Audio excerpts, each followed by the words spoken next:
10 years after its original release, a book about a farmer, some pigs, some sheep, and horses was adapted into an animated movie. The author's widow was approached by the CIA, who bought the rights to the story, made changes to the movie script, and partly funded the making of the movie. The author of this book, you know him, was George Orwell, the source for the adjective Orwellian, the man behind That's Literally 1984, and probably to conservatives and the right wing, their most beloved socialist. Orwell, a socialist, I hear you say? But Mr. Canvas, I had to read Animal Farm in high school and it's quite clearly anti-communist. It's alright, my little piglets. Today's video is aimed at deconstructing this myth, one perpetuated for the longest time, especially in English-speaking high schools. You will quickly see that framing Animal Farm as an anti-communist novel is paramount to twisting the words of an author for political gain. The reason you believe Animal Farm is anti-communist despite its author being a communist is because you've been the victim of some Orwellian scheme. Both the CIA and the British intelligence worked to popularize the book during the Cold War, but it hadn't always been the case. When Orwell wanted to publish it, he ran into a lot of trouble. He finished writing it in February 1944 during the Second World War, and through it, he was criticizing Stalin. Back then, that wasn't a really popular position. On April 15, 1944, he wrote to Leonard Moore. Nicholson and Watson refused to print Animal Farm, giving much the same reason as Gallant's, i.e., that it is bad taste to attack the head of an allied government in that manner, etc. I knew we should have a lot of trouble with this book, at any rate in this country. However, Orwell, unlike his compatriots and despite Stalin being an ally to the British, despised the dictator. Keep in mind, Stalin was of incredible help for the British. Less than a decade before writing Animal Farm, Orwell was fighting fascists during the Spanish Civil War with the Workers' Party of Marxist Unification, or the POUM. He was shot in the throat by a sniper, and during his recovery, the pro-Soviet communists turned against independent communists and anarchists, forcing Orwell to flee Spain. Orwell saw the authoritarian character of Stalin's ideology and saw it as a threat to the socialist movement, writing, "The destruction of the Soviet myth was essential if we wanted a revival of the socialist movement." Scholar Alex Wordling wrote that his criticism was always designed as internal. It was precisely Orwell's unquestioning fidelity to the ideals of the movement that, in his mind, justified his uncompromising critique of some of its theories, tactics, and leaders. So, Animal Farm was written as a criticism of the left from a leftist perspective at a time when that kind of criticism wasn't really welcomed. Then, the end of World War II launched us into the Cold War, meaning that this book could be weaponized to make it seem as if it was a criticism of the left, not to improve the left, but in order to defend the status quo. This conclusion, however, could not be further from the truth. Here's what Orwell had to say about it. Of course, I intended it primarily as a satire on the Russian Revolution, but I did mean it to have a wider application insomuch that I meant that that kind of revolution, violent conspiratorial revolution led by unconsciously power-hungry people, can only lead to a change of masters. I meant the moral to be that revolutions only affect a radical improvement when the masses are alert and know how to chuck out their leaders as soon as the latter have done their job. The turning point of the story was supposed to be when the pigs kept the milk and apples for themselves, Kronstadt. If the other animals had had the sense to put their foot down then, it would have been all right. If people think I am defending the status quo, that is, I think, because they have grown pessimistic and assume that there is no alternative except dictatorship or laissez-faire capitalism. This assumption that we either have laissez-faire capitalism or dictatorship is obviously wrong. Revolutions can go well. You see it going well in the book, and they can go well when the masses are alert, and making the masses alert seems to be Orwell's goal in this book. He's warning us about the totalitarian threat of revolution, not to dissuade us of getting rid of our masters, but to be aware that it's a possibility. If Orwell told you that you may choke if you eat food, he doesn't mean that you should stop eating food, but that you should eat food carefully while understanding that you might choke. If Orwell tells you that you may drown in your bathtub, he's right, but that doesn't mean you should stop taking baths. Stinky. Now, before starting this video, there are two things I want to get out of the way. Death of the author. I know I did a whole introduction taking into account Orwell's intentions and his opinions on socialism and Stalinism, but I don't think those are important to understand the socialism of Animal Farm. Orwell could have been a free market capitalist, and this book would still be making the promotion of socialism. For the rest of this video, Orwell is dead to me and he doesn't matter. From now on, we're only looking at the material and judging it for what it is. And what it is an allegory for the Russian Revolution. Many of you may disagree with this direction, but I don't want to look at this book through the parallels Orwell makes with the Russian Revolution. Napoleon is Stalin, Snowball is Trotsky, Boxer is the working class. Different events in the book symbolize actual historical events. And though I find these parallels interesting, I don't want to include them in my analysis because I don't believe them to be that important. I believe the purpose of the allegory is to simplify a revolution down to its key concepts and ideas.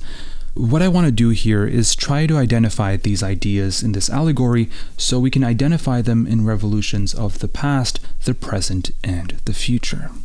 This analysis of Animal Farm will focus on two different aspects of it: how it praises socialism and how it denounces authoritarianism.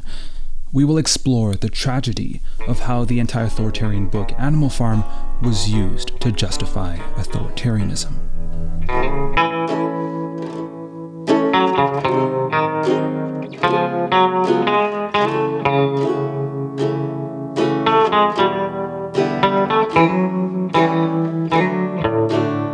Part 1. How Animal Farm praises socialism. Animal Farm is an allegory for a socialist revolution. If socialism is the collective ownership of the means of production, then animalism is the ownership of the farm by the animals. It's the same. Farm animals rise up against their cruel master and manage their labor and life themselves. There are no main characters per se. The story is driven by the community of animals. However, this isn't a tale of a successful socialist revolution, as it is hijacked by the most intelligent of all animals, pigs. It's hijacked more specifically by Napoleon. Napoleon becomes the dictator, though many pigs eventually and unsuccessfully stand against him, Snowball being his main nemesis, which he turns into a boogeyman. Animal Farm starts with a call to action from a pig, Major, often paralleled with Marx, who rightfully points out the animal's exploitation by the farm owner, Mr. Jones. Now, if you were to believe that this book is anti-revolution, that it supports the status quo, you'd also have to believe that Mr. Jones is the best alternative and that this book advocates for his position in power. Mr. Jones is a human. He is a landowner, he is an animal owner, he is a capitalist, he is a bourgeois, he is an exploiter, he is a master. Mr. Jones was hated by the animals, and throughout the book, if animals started questioning anything, they'd be threatened by the return of Jones.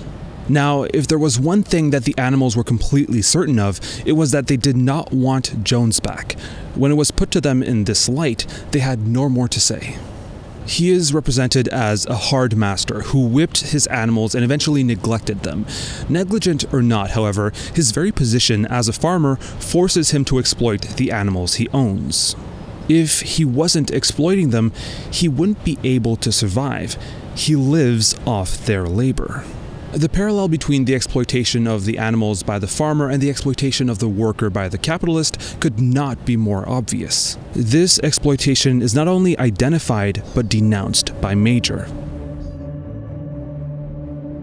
Let us face it, our lives are miserable, laborious, and short.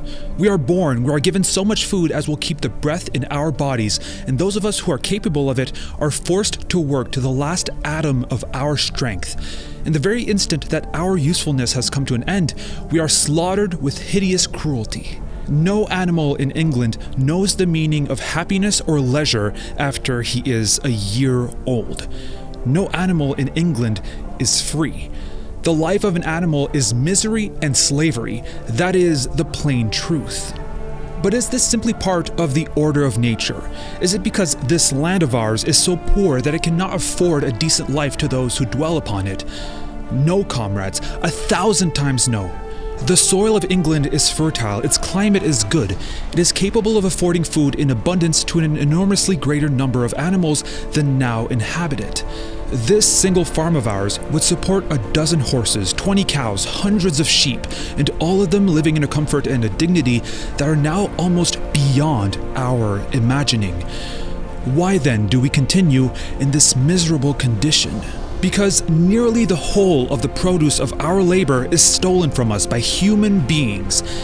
There, comrade, is the answer to all our problems. It is summed up in a single word: man. Man is the only real enemy we have. Remove man from the scene and the root cause of hunger and overwork is abolished forever. Man is the only creature that consumes without producing. He does not give milk, he does not lay eggs, he is too weak to pull the plow, he cannot run fast enough to catch rabbits. Yet he is lord of all the animals. He sets them to work, he gives back to them the bare minimum that will prevent them from starving, and the rest he keeps for himself. Our labor tills the soil, our dung fertilizes it, and yet there is not one of us that owns more than his bare skin. Is it not crystal clear then, comrades, that all the evils of this life of ours spring from the tyranny of human beings? Only get rid of man, and the produce of our labor would be our own. Almost overnight, we could become rich and free. What then must we do? Why, work night and day, body and soul, for the overthrow of the human race. That is my message to you, comrades. Rebellion! This is quite a great speech, and I do have criticisms of it, which I believe point out to the downfall of the revolution, but that will be later in the video. In any case, this speech, pretty positively framed in the book by the way, could pretty much be a copy-pasted excerpt from a socialist speech. Now, we can look at the day of the revolution. The animals are starving, Jones had been neglecting them, and they used force to feed themselves. As they did, Jones used a whip to discipline his starving workers, but they had enough and fought back. Jones left out of fear, and that was it. Again, this is a good thing in the book. If, to you, Animal Farm is an anti-communist, pro-capitalist book, as it's been historically used by various governments, then you have to maintain that the animals shouldn't have revolted against their masters, that they should have waited on Jones to feed them, or perhaps, if you're more on the liberal side, negotiate terms and conditions to make their relationship to their master more bearable.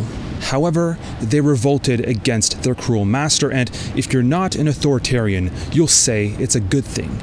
Animal Farm, being anti-authoritarian, depicts the overthrow of the farmer, as a good thing.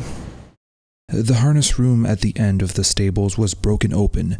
The bits, the nose rings, the dog chains, the cruel knives with which Mr. Jones had been used to castrate the pigs and lambs were all flung down the well. The reins, the halters, the blinkers, the degrading nosebags were thrown onto the rubbish fire which was burning in the yard. So were the whips. All the animals capered with joy when they saw the whips going up in flames. The workers now own the means of production. The animals own the farm.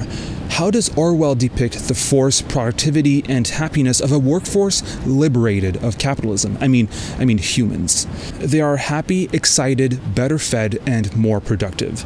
Despite the fact that most tools were meant for human use, they were more productive because workers often know their work better than capitalists do. As for the horses, they knew every inch of the field, and in fact understood the business of mowing and raking far better than Jones and his men had ever done. Also, surprise surprise, when workers work for themselves and their community instead of for the benefit of their boss, they are more motivated, more dedicated, more productive, and more loyal to the work they do.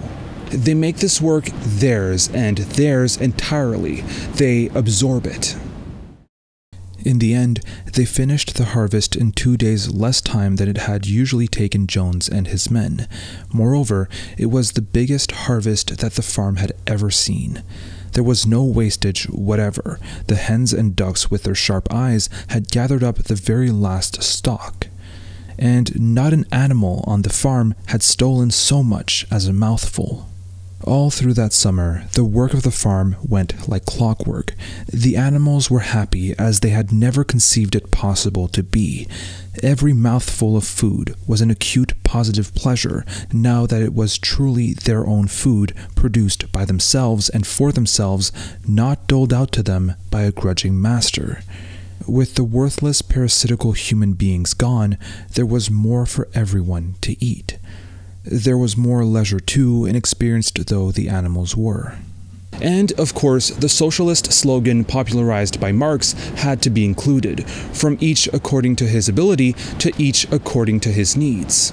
But everyone worked according to his capacity. The hens and ducks, for instance, saved 5 bushels of corn at the harvest by gathering up the stray grains. Nobody stole, nobody grumbled over his rations. The quarreling and biting and jealousy which had been normal features of life in the old days had almost disappeared. General assemblies were instituted on Sundays where animals would vote on how they manage their work. Now that's democracy.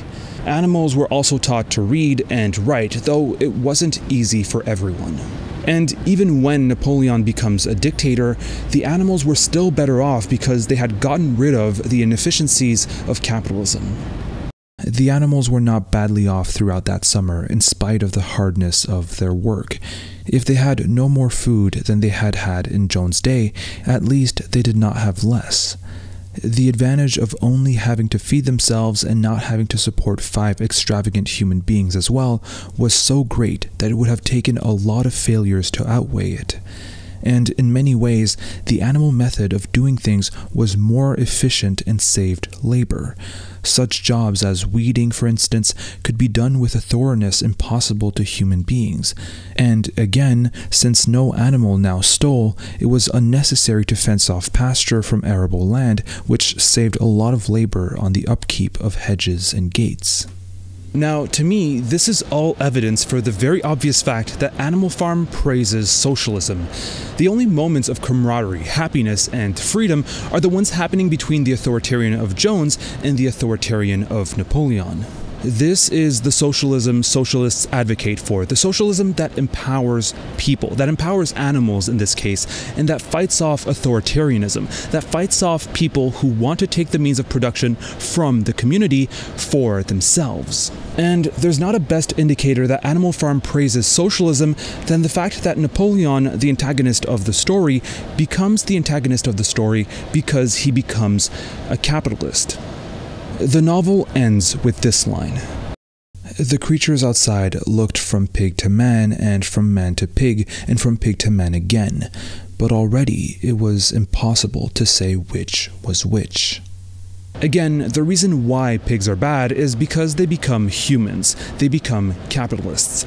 And they're not even a specific kind of authoritarian, they're just the same kind of authoritarian humans were. This is, above all, a criticism of capitalism and its authoritarian nature. The farm in Animal Farm starts off authoritarian to then be liberated, and then Napoleon brings it back to the way it used to be, a capitalist farm. If you don't like Napoleon, if you don't like how he turned Animal Farm into a place where animals worked every single day without leisure time for the benefit of a small group of people, then you, my friend, aren't anti-communist, you are anti-capitalist. Part 2. How the Revolution Failed. 12 years before George Orwell was born, Malatesta wrote the pamphlet Anarchy, which my last video was about. In it, he wrote this about a potential communist government. In any case, even if a government wanted to, it could not please everybody, even if it did manage to please a few. it would have to defend itself against the malcontents and would therefore need to get the support of one section of the people to do so. And then the old story of the privileged class, which arises through the complicity of the government, starts all over again, and in this instance, if it did not seize the land, would certainly capture key posts specially created and would oppress and exploit no less than the capitalist class. Animal Farm, though it is anti-capitalist, isn't in its essence a critique of capitalism. What it looks at is the old story of the privileged class, which arises through the complicity of the government, or how an anti-capitalist revolution can be betrayed and can revert to capitalism. Today, he and his friends, human farmers, had visited Animal Farm and inspected every inch of it with their own eyes. And what did they find? Not only the most up-to-date methods, but a discipline and an orderliness which should be an example to all farmers everywhere. He believed that he was right in saying that the lower animals on Animal Farm did more work and received less food than any animals in the country. Indeed, he and his fellow visitors today had observed many features which they intended to introduce on their own farms immediately. Alright, so the failed revolution is the point of the book, but how exactly did it fail? Well, there are many answers to that question, but I want to offer three. The revolution needs to come from the people, not a vanguard. Without delving too much into theory, there are many ways and perspectives on how to do revolutions. One of the questions that is often brought up can be found in Malatesta's Anarchy.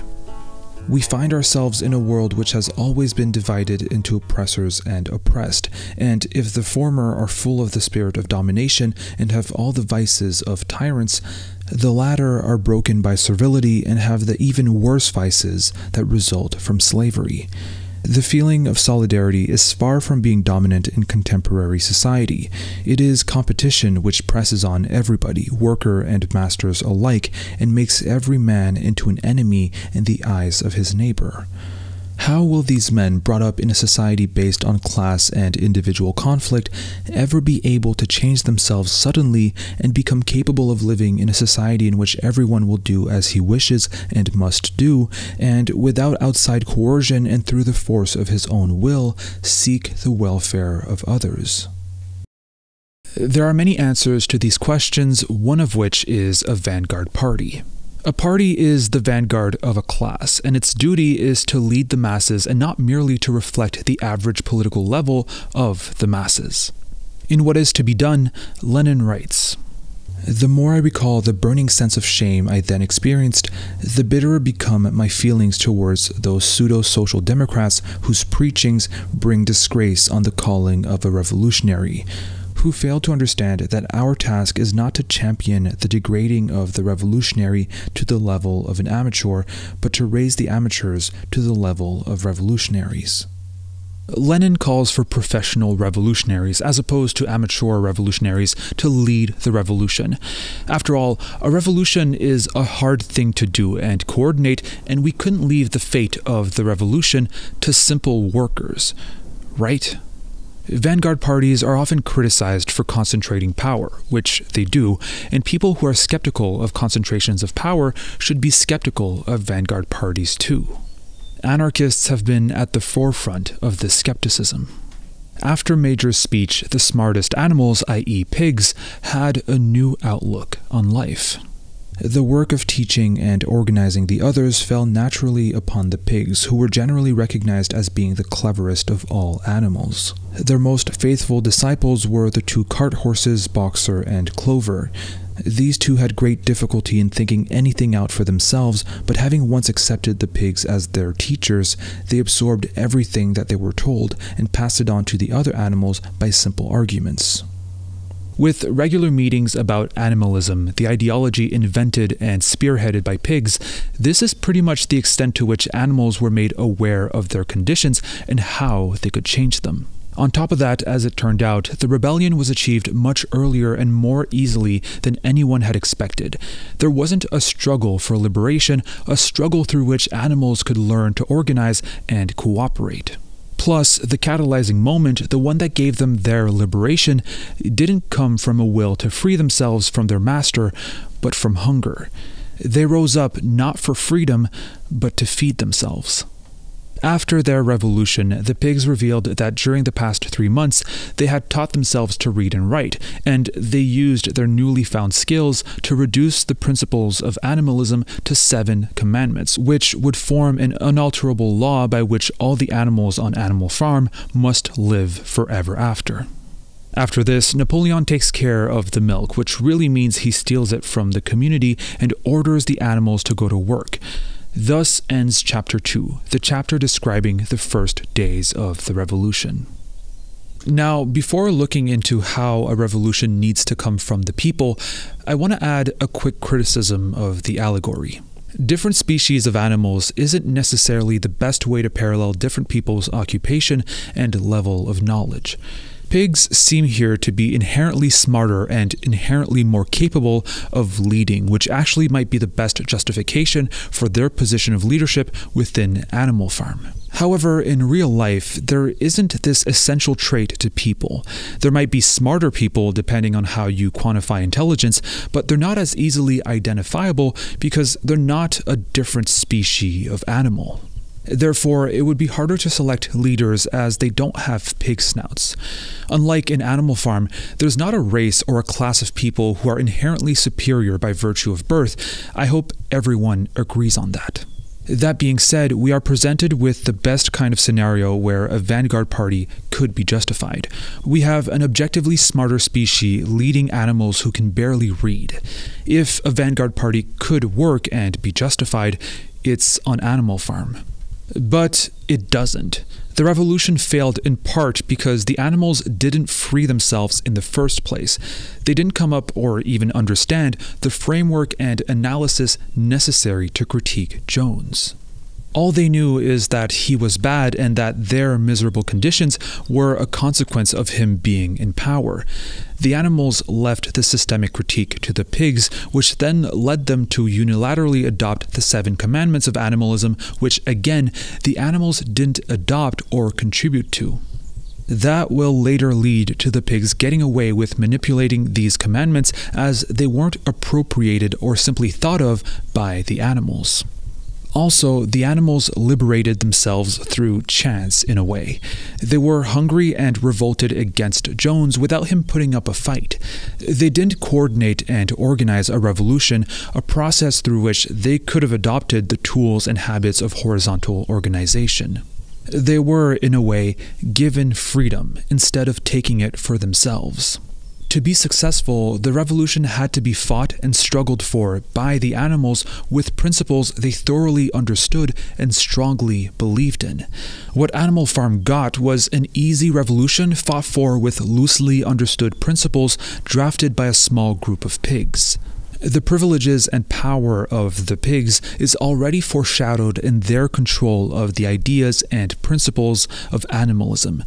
Animalism, to be successful, had to be appropriated by all animals.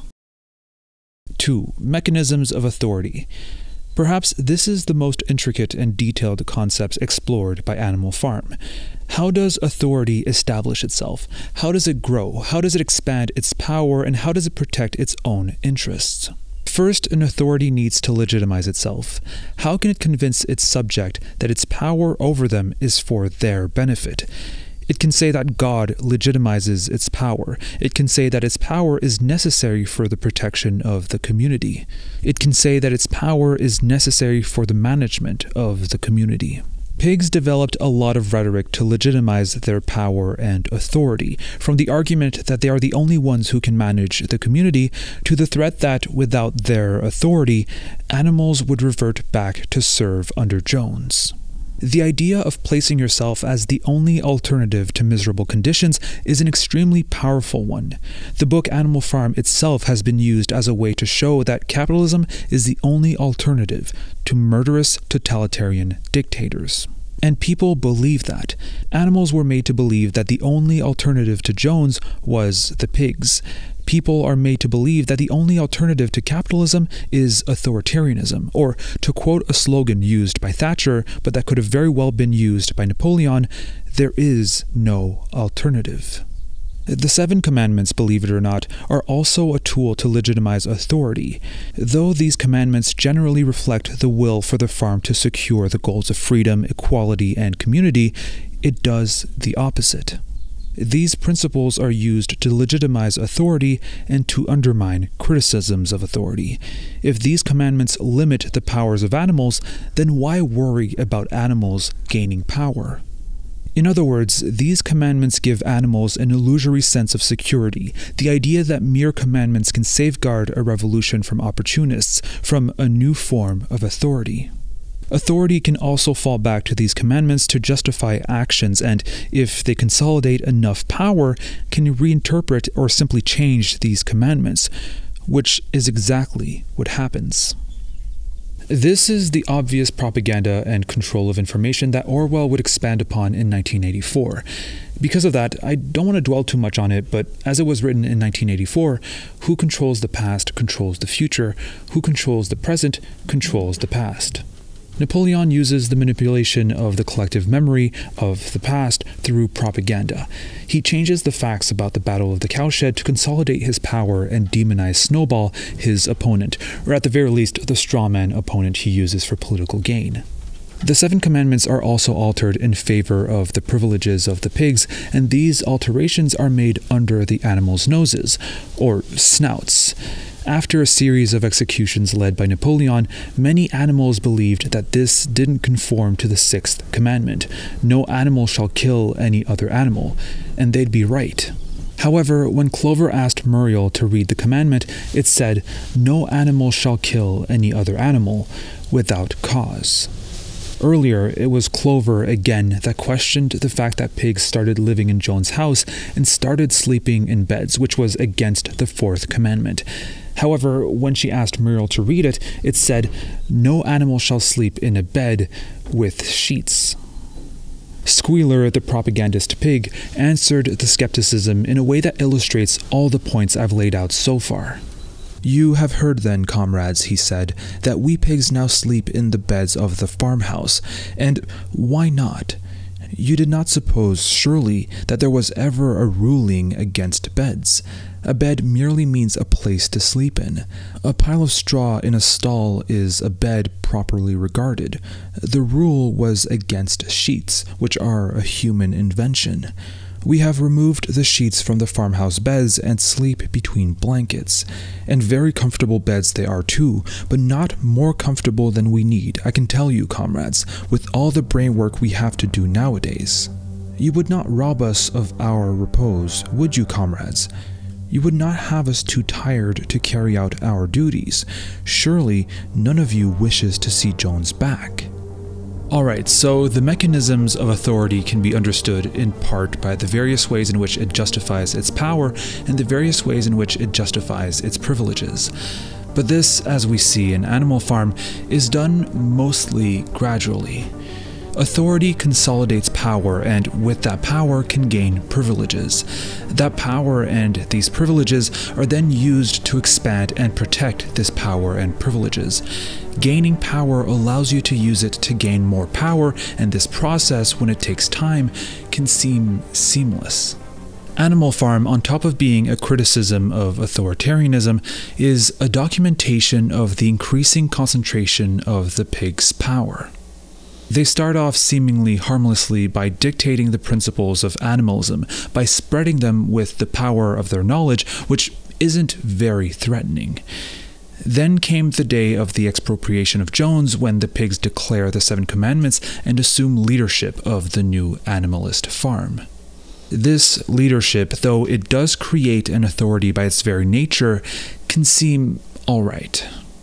Many meetings were held in the big barn, and the pigs occupied themselves with planning out the work of the coming season.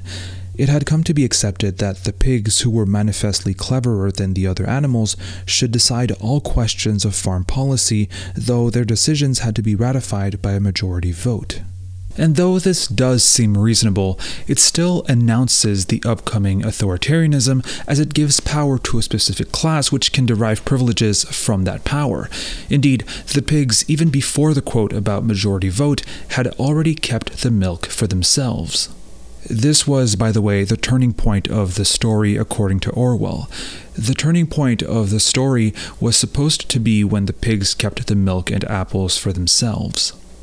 And from there, power slowly keeps consolidating and concentrating more and more until Napoleon is the supreme ruler of the farm, as Jones once was.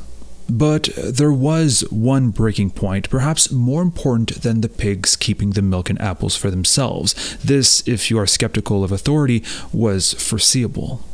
This breaking point was the use of force to consolidate power. Up to this moment, force was not used to justify and protect power. Pigs had privileges and authority, but had no physical force to exert it, and therefore, the animals could have kicked them out of the farm whenever they wanted. This could have, in theory, kept the pigs in check out of fear of another revolution led against them. But this fear no longer existed when they got an armed police force. I mean dogs. After a debate between Snowball and Napoleon, two political opponents, there was no doubt as to which way the vote would go, but just at this moment, Napoleon stood up and, casting a peculiar sidelong look at Snowball, uttered a high-pitched whimper of a kind no one had ever heard him utter before. At this, there was a terrible baying sound outside, and 9 enormous dogs wearing brass-studded collars came bounding into the barn. They dashed straight for Snowball, who only sprang from his place just in time to escape their snapping jaws. Silent and terrified, the animals crept back into the barn. In a moment, the dogs came bounding back. They kept close to Napoleon. It was noticed that they wagged their tails to him in the same way as the other dogs had been used to do to Mr. Jones. Napoleon announced that from now on, the Sunday morning meetings would come to an end. They were unnecessary, he said, and wasted time. In future, all questions relating to the working of the farm would be settled by a special committee of pigs, presided over by himself. 4 young porkers in the front row uttered shrill squeals of disapproval, and all 4 of them sprang to their feet and began speaking at once. But suddenly, the dogs sitting round Napoleon let out deep, menacing growls, and the pigs fell silent and sat down again. During the first rebellion against Napoleon, when hens protested the sale of their eggs, it's Napoleon's bodyguards, it's his dogs, who enact his law. For the first time since the expulsion of Jones, there was something resembling a rebellion. Led by 3 young black Minorca pullets, the hens made a determined effort to thwart Napoleon's wishes. Their method was to fly up to the rafters and there lay their eggs, which smashed to pieces on the floor. Napoleon acted swiftly and ruthlessly. He ordered the hens' rations to be stopped and decreed that any animal giving so much as a grain of corn to a hen should be punished by death. The dogs saw to it that these orders were carried out. Napoleon would have had great difficulty applying his swift and ruthless actions if it wasn't for the loyalty of his dogs. He could single-handedly starve hens and execute anyone cooperating with them. This was made possible, or at least made easy, by the fact that he had dogs. But is it fair to parallel cops with Napoleon's dogs? Yes. Yes, it is. The police always defends the state. It's their very function. Whether or not the laws are fair, whether or not the leaders of the country are just, they'll enforce the laws determined by them. The police will continue to enforce laws which benefit the people who make these laws. They will continue to protect the ruling class, no matter how self-serving it is. This has been the case historically and will continue to be so. It is the dogs who catalyze Napoleon's power, and if a dictator is appointed tomorrow, it will be the police that will enforce his laws and power. We saw how the revolution failed because, first, the animals didn't work to take power, and second, because the pigs used mechanisms of authority that allowed them to consolidate power. The final reason I want to explore is one I haven't seen in any of my research, but I felt was pretty obvious. I don't even know if Orwell himself willfully included this concept to criticize it. One of the reasons why the revolution failed was because of essentialism. Essentialism is very often criticized when comparing different humans together, but in the story of Animal Farm, essentialism is kind of a given because of the differences in species of animals. Humans will have different inherent characteristics when compared to sheep, pigs, cows, or horses, but among each other, they don't. What essentialism is the belief that someone's characteristics, beliefs, or actions are inherent to who they are, that it's in their essence as a person. This can be very dangerous in many different ways, mainly when you target members of a specific race, gender, sexual orientation, or class, and associate to them sets of inherent traits. Now, how does that play into Animal Farm's failed revolution? I'd argue that the pigs essentialized humans, not maliciously, but in an attempt at making their call for emancipation more convincing. However, this came at a price. This essentialism is omnipresent throughout the book. Animals have a disdain for humans, which is understandable as they used to be whipped by them. Here are segments of the speech by Major, the stand-in for Marx, which reveal this essentialism. There, comrade, is the answer to all our problems. It is summed up in a single word: man. Man is the only real enemy we have. Remove man from the scene, and the root cause of hunger and overwork is abolished forever. Is it not crystal clear then, comrades, that all the evils of this life of ours spring from the tyranny of human beings? Only get rid of man, and the produce of our labor would be our own. Man serves the interests of no creature except himself. And among us animals, let there be perfect unity, perfect comradeship in the struggle. All men are enemies, all animals are comrades. In more relatable terms, Major is saying, remove the capitalists, remove the bourgeoisie, and we'll be free. And he's not completely wrong, but he's not completely right either.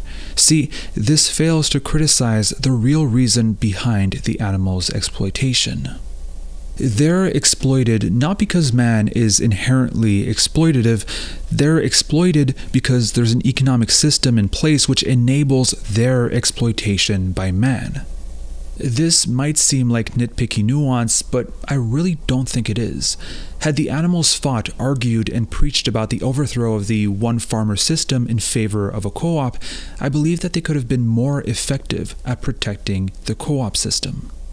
Major actually warns the animals about not adopting human vices, but again, by associating it to humans, he's not communicating clearly that exploitative behavior is not inherent to a group of people, but it's a type of behavior that comes from a position in a hierarchy, that comes from an incentive structure made possible by a system based on exploitation. The Animal Farm revolution wasn't based on creating a co-op, but on ousting humans. After much thought, Snowball declared that the 7 commandments could, in effect, be reduced to a single maxim, namely, 4 legs good, 2 legs bad. This, he said, contained the essential principle of animalism. 4 legs good, 2 legs bad was inscribed in bigger letters than the commandments, and it became the recurring slogan that the sheep would keep bleeding all throughout the book. And again, by focusing so much on opposing an essentialized enemy, you might tolerate or excuse certain behaviors from your movement that you otherwise wouldn't. And though you may still conceive of the goal you're fighting for, this goal might be obfuscated by the essentialized enemy. Clover best exemplifies this when she witnesses Napoleon's bloodbath against his political opponents. These scenes of terror and slaughter were not what they had looked forward to on that night when old Major first stirred them to rebellion. If she herself had had any picture of the future, it had been of a society of animals set free from hunger and the whip, all equal, each working according to his capacity, the strong protecting the weak, as she had protected the lost brood of ducklings with her foreleg on the night of Major's speech. Instead, she did not know why, they had come to a time when no one dared to speak his mind, when fierce, growling dogs roamed everywhere, and when you had to watch your comrades torn to pieces after confessing to shocking crimes. There was no thought of rebellion or disobedience in her mind.